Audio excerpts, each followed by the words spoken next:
I want to begin by asking you to consider what was your first conception of the infinite? For some people, it comes in a church. For some people, it's in nature. For some people, it may have arrived in a dream. For me, it was my dad's record collection. A double closet, no clothes to be found, with milk crate after milk crate of album upon album of music. And I just thought to myself, I could spend lifetimes and not get through all of these artists. And for those who are not familiar with records, they look like this. And, not only great music, but there's these things we call grooves. In the middle of these grooves are stories. Stories about love. Stories about joy. Stories about loss. Stories about resilience and retribution. Stories of the heart and stories of transcendence. And for me, it was an amazing thing to come into touch with all of these stories that shaped my life. And the cornerstone of my dad's record collection was the music of the British invasion. If I had honestly asked you, if you had asked me what my religion was growing up and I was to answer honestly, I'd say it was the British invasion, because it was all in the house and all in the car on the way to school. The Rolling Stones, the Kinks, the Dave Clark Five, the Herman's Hermits. Big cheers for, yeah. There's a kind of hush all over the world. I won't sing too much today, I promise. And the crown jewel of the British invasion and my dad's record collection were the Beatles. These were the albums when we had our own record players as kids that weren't allowed to leave his room. You could put on the headphones and put the needle on the groove, and with reverence, hear the sacred teachings that they brought forth. And it's amazing to look back and to see the impact that music had on my dad, on my mom, on my family, on so many of us, so much so that if you were to ask yourself the question, who has had the greatest spiritual influence on the world in the last 100 years, I'd argue it was the Beatles. Such a part of the soundtrack of so many of our lives. And some people, they say, music isn't wisdom, right? Wisdom should come on Sunday mornings from a kind of good-looking guy in a suit. But the truth is that music, perhaps more than anything else, like next to silence, like Aldous Huxley said, comes closest to expressing the sacred and the wisdom of life. Scholars believe the oldest aspects of the Bible are the Psalms, which translates as the songs. And just to connect it to the Beatles, when Africans were enslaved in our country, they weren't allowed to learn to read, and they were exposed to the Bible. And the part that most of the Africans identified with were these psalms, these songs. Not only were they from an enslaved people, but you could sing them, so they were easy to memorize. Try to read the words of Imagine, you're not going to retain it. But if you hear the song a couple times, you begin to know it by heart. And it was this singing of the Psalms that became the spirituals, which would grow into gospel music, which would grow into blues music. Poor white folk would get involved and it would become country music. It would become rhythm and blues music. And it was this music that inspired these young Brits to import it back to us in this incredible way. Now, do you have a favorite Beatle? And I want you to know today that just perhaps metaphysically, it isn't just because it's the one you think is the cutest, but that each Beatle, John, Paul, George, and Ringo, have their own path to spiritual enlightenment that takes place within the Beatles. So where are my Paul people? Paul people? Lots of Paul people. Paul's story within the Beatles is all about his evolution of his understanding of what love is.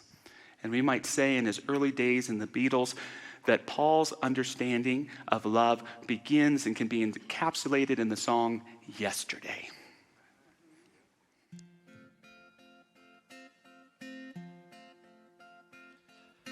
Yesterday, all my troubles seem so far away. Now it looks as though they're here to stay. Oh, I believe in yesterday.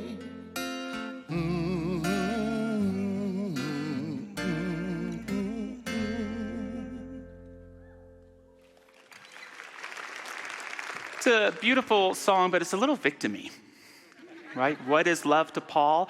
It's something past. It's a game that you play, and it's something clearly that he so misunderstands that he's heartbroken. It's something that is separate from him and that he sees as non-existent. The next phase of evolution for Paul can be encapsulated well in the song, I've Just Seen a Face.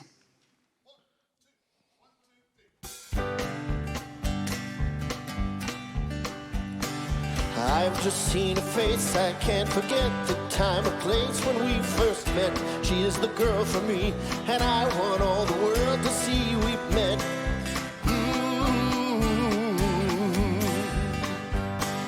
Had it been another day, I might have turned the other way, and I'd have never been aware. But as it is, I'll dream of her tonight. Die, die, die, die, die, die.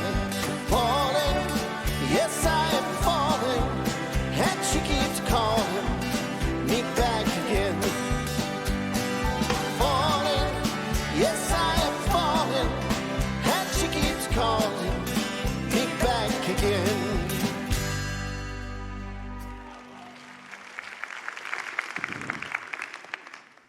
So you can see for Paul, now love is something magical again. It's something enchanting. It's something that's calling him forward. And you can hear the lyrics, had it been another day, yesterday perhaps, I may have looked the other way and I may have never been aware, but as it is, I'll dream of her tonight. And so although love is still associated with the female form, it is now something that Paul has done the hard work in consciousness to be ready and prepared for. Paul's biggest evolutionary leap on his understanding of love can be encapsulated in the song Here, There, and Everywhere. I want her everywhere, and if she's beside me, I know I need never care. But to love her is to need her everywhere, knowing that love is to share, each one believing that love never dies, watching their eyes and hoping I'm always there. I will be there and everywhere, here, there, and everywhere.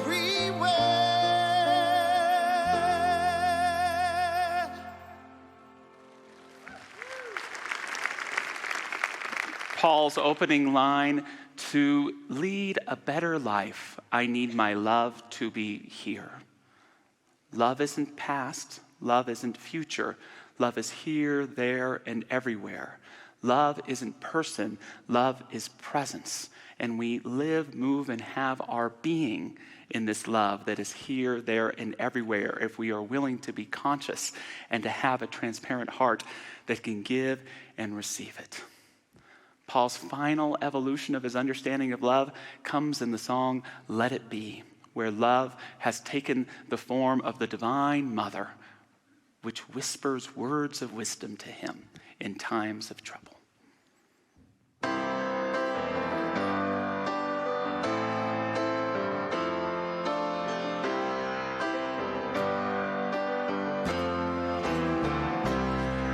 When I find myself in times of trouble, Mother Mary comes to me, speaking words of wisdom, let it be. And in my hour of darkness, voice. She is standing right in front of me, speaking words of wisdom. Let it be. Let it be. Let it be. Let it be. Oh, let it be. Whisper words of wisdom. Let it be.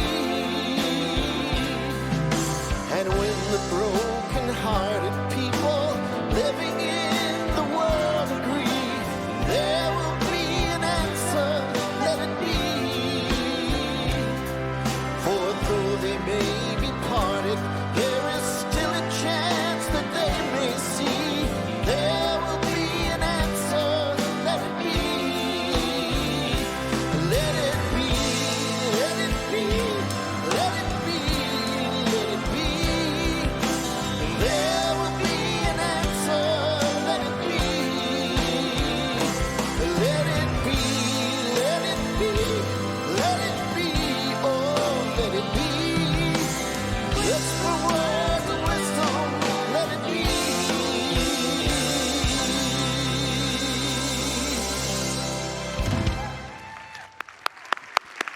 Mile High Band, everybody. So where are my John fans? John, you see, you're a complicated bunch because you see, John is a split personality. And his path through the Beatles is all about what Carl Jung referred to as individuation, the joining of the opposites. Paul can be understood in singles, but to understand John, you need whole albums. On the same album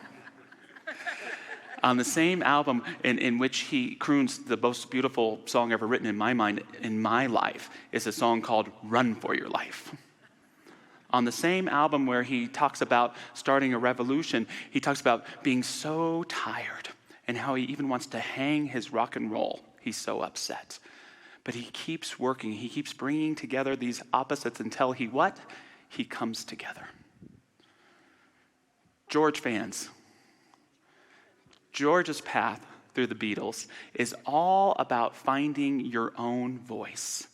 Imagine that being a young songwriter and you have to show your songs to Lennon and McCartney, the greatest songwriters of all time, to get included in an album. And what George did secretly is he began focusing and devoting his songs to God.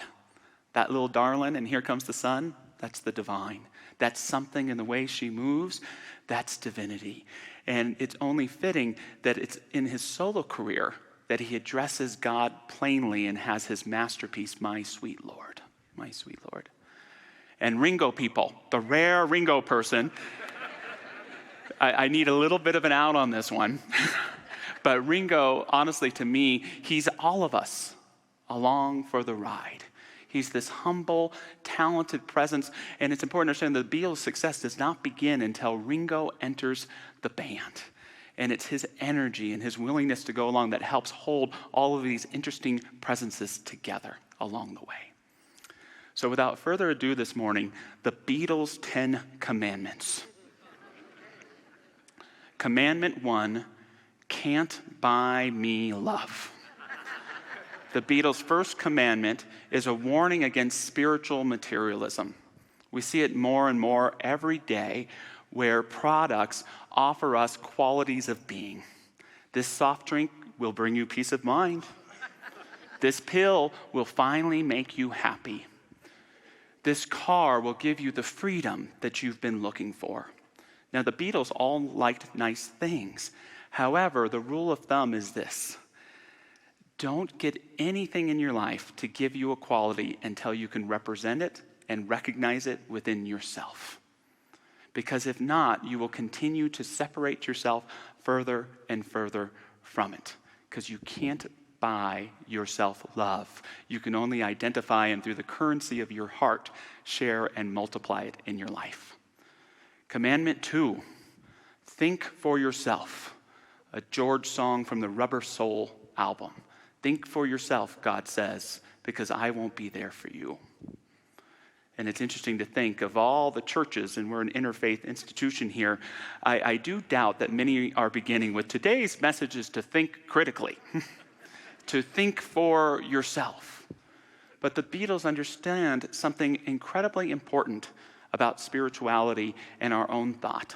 And that is that your own understanding is the only vehicle you will ever have for knowing God, for understanding life, the meaning and purpose of your relationships. And if you're not thinking for yourself, then someone or something else is thinking for you. So take ownership. The other aspect of this is when we truly come up with our own thoughts and think clearly, we truly step into genius. As Emerson said in his Self-Reliance, to believe your own thought, to believe that what is true for you in your private heart is true for all people, that is genius. Speak your latent conviction, and that shall be the universal sense, for the inmost in due time becomes the outmost. Commandment 3, tomorrow never knows. The Beatles were fans of malapropisms. And Ringo wrote this malapropism, and the saying was probably initially tomorrow only knows, but Ringo made it tomorrow never knows and touched upon one of the most important understandings in spirituality, that there is no knowing in the past. There is no knowing in the future. There is only this present moment to know and understand and become that which we are. This is one of the great gifts that good music gives us. You can't experience it in the past. You can't experience it in the future. You can only connect with it now. And the more present you are to it, you can do what the wise sages in Sly and the Family Stone told us. You can dance to the music. You can feel the rhythm. You can have the harmony touch your heart. You can go with the flow and experience the mystical reality of the sacred as it expresses through musical language. Let's take a great song. Let's go with Van Morrison's Brown-Eyed Girl. And you, my brown-eyed girl, you're my brown-eyed girl. Do you remember when we used to sing sha-la-la-la-la-la-la-la-la-la-la-dee-da, just like that. Sha-la-la-la-la-la-la-la-la-la-dee-da, la-dee-da. And it's the most precious thing about a pop song because it gives us that mystical ability to make every song you hear about you and about your life. Sweetheart, I know you got blue eyes, but you know you'll always be my brown-eyed girl. But if we're not careful, what can happen in a song? We can have that experience of listening to it so often that we get tired of it, that you get sick of it. And why is that? It's because you've judged it. It's because you know every word. It's because you know just what harmony is going to come next, right? And so you're bored of it. It no longer connects you to the present moment because it's only connecting to your previous understanding of what it is. And then you put it away, and 10 years later, you're in the grocery store, which is my sign that you've moved into middle life when you like the music in the grocery store. And it comes on, and all of a sudden, it's brand new again. You can feel the music. You can connect with the harmony, and you can again experience the gift of that song. How many of us live our lives sick of it, tired of it, defining it, so sure about what's going to come each day? If we could only let it go and know that tomorrow never knows and bring ourselves present, we can connect with that spiritual power of the music of our hearts and our lives. Commandment 4, nothing is real and nothing to get hung about. From Strawberry Fields Forever, the Beatles begin to dive into psychedelia and help inspire and become part of a counterculture. And yet what they're really doing is explaining to us that this reality you think is so real, these problems in your life that are so central, that person who just so deserves a piece of your mind and is so in the way of you achieving your goals, not that there's not reality to it, but it's just one minuscule part of reality. It's nothing to get hung up about. In fact, when you cease being hung up about it, all of the other realities that are available to you become clear. If you can only stop being so hung up on that thing and that problem you think is so very, very real, so much so that our identities can depend on it. Don't get hung up about it. And when you let it go, you move into this greater understanding of truth that Commandment 5 of the Beatles gives us. Don't you know it's going to be all right? Don't you know it's going to be all right? The Beatles are expressing the Neoplatonists who expressed thousands of years ago that the nature of the universe is good, that there are bad and terrible and dangerous things that happen, but the universe arcs towards well-being, that it loves progress, that it favors freedom, that it's bringing all of us to a greater expression of justice and of good, that it's ever available to us if we can begin to trust that all goodness, that all rightness, that okayness which exists in the overall reality, to trust and allow it to see us through. Commandment 6, oblidi, oblada, life goes on. And if you know the song, you know it's about Molly Brown. And she's going to the marketplace. And she's singing in the band. And we have this beautiful love story told. But really, it's about eternal life. It's the Beatles' expression of eternal life, because the Beatles teach us that you don't have to wait till your life is over to have eternal life, that you can have glimpses of it, that you can have bits of it right here and right now. If you fully give yourself with joy and love to the present moment, you can begin to experience the depth of your eternal life, even in temporary experiences. Friedrich Nietzsche, the great philosopher, had his own viewpoint about life after death. He didn't believe so much in heaven or in hell or in reincarnating into different forms and lives. He believed that what happened is you return to your same life and live it again over and over and over. I've always liked that, because for some of us that sounds like heaven. For others of us it sounds like something else. But it's a reminder to, one, think about your choices. Think about how you're showing up, because you may be bound to experience that again and again. And in a beautiful way, I am sure I could live the same life a limitless number of times and barely even begin to scratch the surface of the perspectives and the connections and the epiphanies and the healings and the ahas that this great blessing of our life and our experiences offer us. This oblidi, obladaness that is ever available to give in to the flow of life. Commandment 7, all you need is love.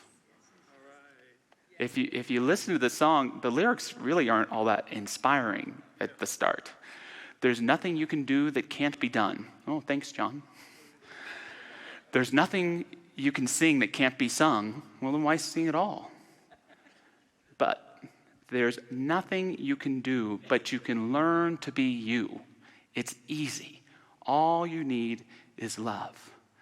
And so the message isn't just about using love to face and confront the world's challenges. It's giving us the key about how to truly become yourself, which is to learn to do the hardest thing for so many of us to do, to truly, genuinely love ourselves. And then to learn what it is that we love in life and to dedicate our life to it. It's then that we unlock the secrets to reality. It's then that we become who we are meant to be. It's then that we truly live in alignment with that creative presence that brought us forth and which never leaves us. Commandment 8, come together. Again, speaking to Carl Jung's idea of individuation, that this life is so much about taking the many different aspects of ourselves and bringing it together to work as a whole. I invite you to ask yourself this morning, what part of yourself are you rejecting today? What part of yourself have you dismissed that you leave out of your everyday consciousness?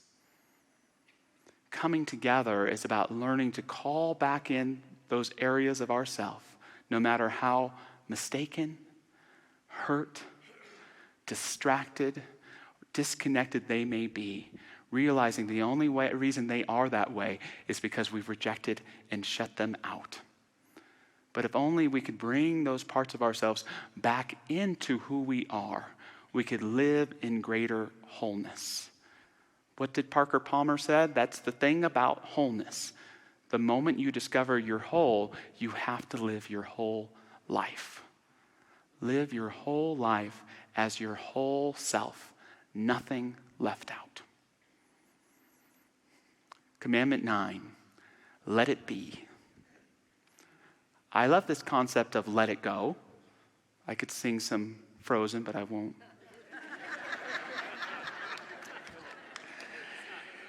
But let it go assumes, let something go and see if it comes back to you. Let it go and forget about it. Let it go and just let it be what it's going to be and move on with your life. I like let it be much better because it speaks this idea of letting something become.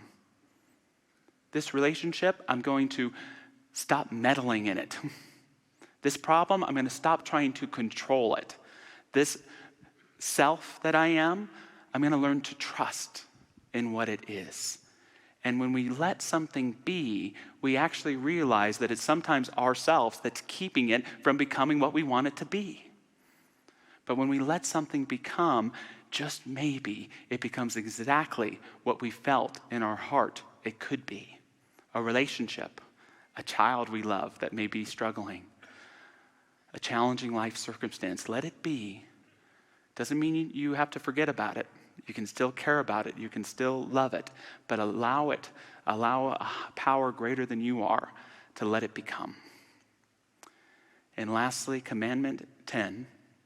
And in the end, the love you take is equal to the love you make.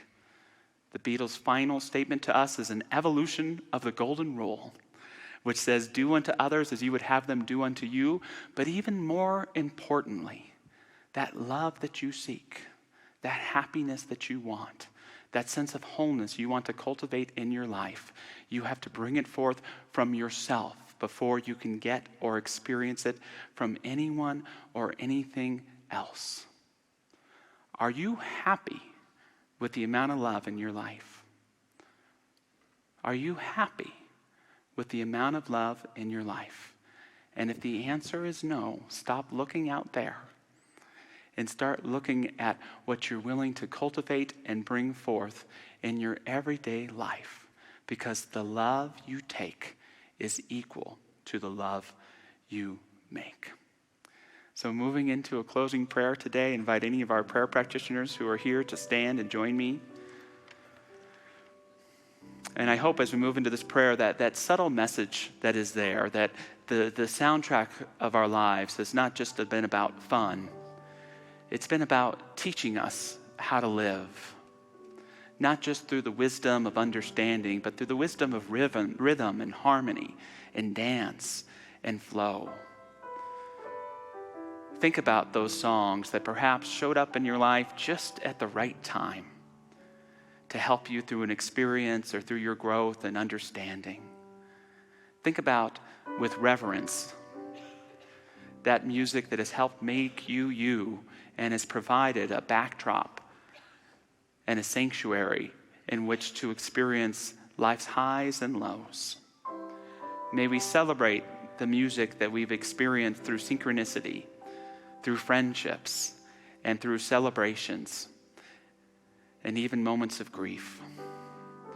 But let us also listen closely